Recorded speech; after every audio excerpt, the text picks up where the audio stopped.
मीर साहब, ये जो सारी सिचुएशन है, आपको नजर आता है, कोई उम्मीद आपको नजर आ रही है कि सोल्यूशन, जो फिगर देखें हम, हुकूमती अदद शुमार देखें, जो हालात देखें, उसमें तो हमें कोई बज़ाहिर उम्मीद नजर नहीं आ रही। आपको कोई उम्मीद नजर आती है कि रास्ता, कि किस तरफ से रास्ता निकलेगा और कोई बुरान हल होगा, बिजली सस्ती होगी? बिस्मिल्लाहिर्रहमानिर्रहीम। सबसे पहले आपका शुक्रिया जी। मेरा ख्याल है मुझे बुलाने की आपको ज़रूरत नहीं थी, आपने इंट्रो में इतना अच्छा इंट्रो दिया और इंट्रो में सारा आपने मेरा ख्याल है कूजे में बंद कर दिया। मैं आपसे ये कहना चाहूँगा कि आपने इंटरव्यूज़ दिखाए मुझे, और मुझे आप यकीन करें अफसोस हो रहा था, ये सुन के अफसोस इसलिए हो रहा था, और ख़ास तौर पे जो आखिरी आपने दिखाया कि जो इरफान सिद्दीकी साहब जो बात कर रहे थे, मुझे उस पर हंसी भी आ रही थी और मुझे अफसोस भी हो रहा था कि हम लोग हकीकत पसंदाना कब होंगे।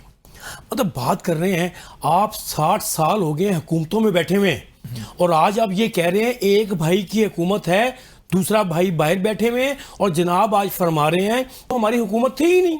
मतलब इससे बड़ा मजाक कौम के साथ क्या होगा जो आपने आज दिखा दिया है। इसका मतलब है कि तमाम सियासतदान अपनी ये रविश रखते हैं, एक तो आप पे बोझ डालते हैं, दूसरा आपको आप पे हुज्जत भी करते हैं। वो जो फ्रांस का इनकलाब आया था ना, वो इतनी बात हुई थी ना, हर रोटी महंगी होगी है तो आप ऐसा करें डबल रोटी खा लें। आपके इस प्रोग्राम में जो मैंने आज इंटरव्यू सुने उसमें बिल्कुल उस जैसा मजाक मुझे आज लगा कि आपने आईपीपीस के साथ सबसे ज्यादा मुआहदे आप लोगों ने किए, बिजली को आपने, आपके यूनिट पे पैसे लगने ही लगने, आपने देने ही देने, चाहे उनसे एक यूनिट खरीदे भी ना, ऐसा ही है ना जी, आपने करने हैं। फिर आपने क्या किया, कौम के साथ कितना बड़ा जुल्म किया आपने कि आपने अपनी हुकूमतों को बचाने के लिए, अगर आपको पेट्रोल से बिजली बना रहे हैं और पेट्रोल चाहिए या बिजली चाहिए, आप बाहर से महंगी खरीद के आप लोगों को सस्ती दे रहे हैं ताकि हमारी हुक्मरानी कायम रहे। तो वो क्या हुआ, आज सारा 60 साल का बोझ था वो हमारे सामने आ गया। आपने जो डॉक्टर साहब की तरफ चलते हैं, डॉक्टर साहब की तरफ चलते हैं, फिर वापस आएंगे आपकी तरफ। डॉक्टर साहब, ये जो बुनियादी इशू है इस वक्त बिजली की कीमतों में इजाफे का, बहुत से जो जनरल परसेप्शन बनाया जा रहा है, ये कंपेन है, कहते हैं ये सरकारी मुलाजमीन को इतने करोड़ यूनिट फ्री मिलते हैं, उसकी अमाउंट 11-12 अरब रुपए, ये कम नहीं है, बहुत बड़ी अमाउंट है। लेकिन जब हम एग्रीमेंट्स देखते हैं आईपीपी के साथ, उसमें कैपेसिटी पेमेंट का इशू जो है कि हमें इस वक्त 1.3 ट्रिलियन गवर्नमेंट खुद कह रही है और अगले 6 महीनों के अंदर ये 2 ट्रिलियन तक जा सकता है। फिर ये मुआहदे जो है कि हमने डॉलर में पेमेंट करते हैं उनको और रुपये में हम अपने सार्फिन को बिजली फराम कर रहे होते हैं। तो ये कितने रियलिस्टिक एग्रीमेंट थे? ज़रूरत तो हमें थी बिजली की, लेकिन हमने क्या ज़मीनी हकायक को देख कर ये मुआहदे किए थे कि आज हम उसका अजाब भुगत रहे हैं, या आप समझते हैं कि वाकई ये ठीक था, उस वक्त ज़रूरत थी तो ठीक किया हमने? जी थैंक यू जी। पहली बात तो ये है कि जब हमने ये 90s में ये आईपीपी का पहले मुआहदे किए, क्योंकि हम मुल्क में पहली दफा हम ये इंडिपेंडेंट पावर प्रोड्यूसर के पास जा रहे थे, तो उस वक्त एक इंसेंटिव प्रोग्राम आप कह लें कि डिजाइन हुआ, जिसमें बहुत हमने महंगे आपका के पावर प्लांट्स और सब के सब हमने ना टेक्नोलॉजी का ध्यान किया, हमने बहुत जल्दी में उसको लगाने के लिए, वो भी एक एक्सपेंसिव प्रोपोजिशन थी उस वक्त भी।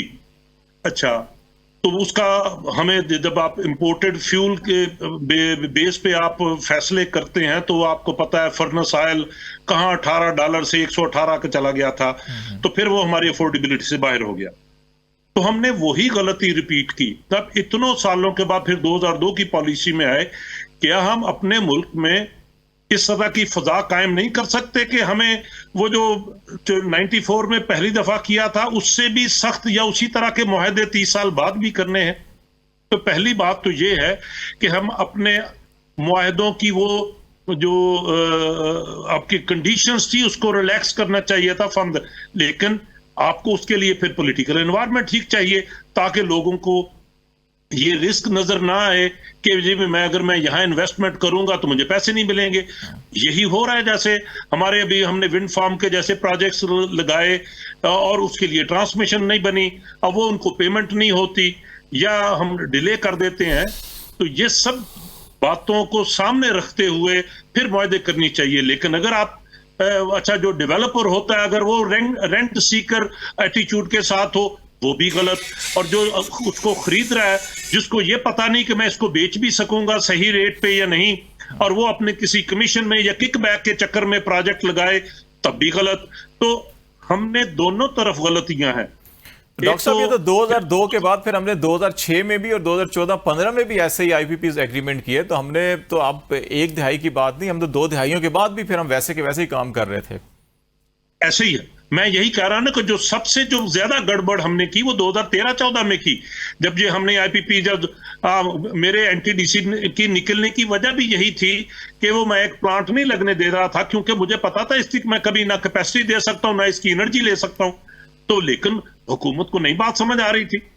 तो हमें बुनियादी तौर पे जब आप इस तरह की पावर जो डिपार्टमेंट्स को आप क्रिपल कर दें, उनकी बात ना सुने और ये आप पॉलिटिकली इसको मैन्यूवर करें और मिनिस्ट्रीज उसको फैसिलिटेट करें बगैर किसी समझबूझ के, ये क्या बात मैं सबके कहता हूं कि ये क्या आज पता चला है कि हमारी ये बिजली की ये कास्ट हो जानी थी? अगर आप कहीं मेरे डॉक्यूमेंट्स देखें, ये 7 साल पहले अपना ये प्रेडिक्शन हो चुकी हुई है और उसके फाइनेंशियल नंबर्स दिए जा चुके हैं गवर्नमेंट को कि 7 साल 6 साल बाद आपके पास ये होने वाला।